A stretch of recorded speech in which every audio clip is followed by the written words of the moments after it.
This is day 38 of OT Walk. We are talking about rebuilding today. Rebuilding is the sign. There were three different things that are being rebuilt in the people at this point. There was rebuilding the wall, rebuilding the temple, and rebuilding the heart of the people. Nehemiah, who was the cupbearer of the king, was called, and he heard about the destruction of Jerusalem and how the walls were still in ruins.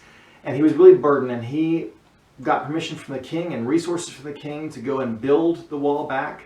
It was built back at a certain point, and that's why we sometimes call him Nehemiah, because the building stopped. But then they persevered, and they kept going, and they got the wall built all the way. Ezra was another important person in this rebuilding period. He came back, and Ezra 7:10 tells us that he had set his heart on teaching God's law and ordinances in Israel.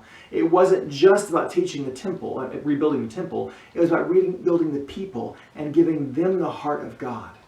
Haggai was one of the prophets that was speaking, and he spoke to them when they weren't rebuilding the temple. He said, you're building your houses, and your houses are in good shape, but God's house still lies in ruin. You need to get your priorities in line. You need to make sure that things are where they ought to be.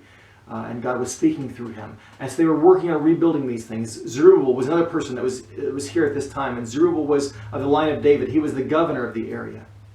All these things, rebuilding the wall, and the temple, and the people, were a way of God breathing life into the people. And we see the prophecy of Ezekiel in 37 coming true, the valley of dry bones. And God said to Ezekiel, can these bones live? He said, you know, alone know, Lord. He said, preach to the breath or to the Spirit.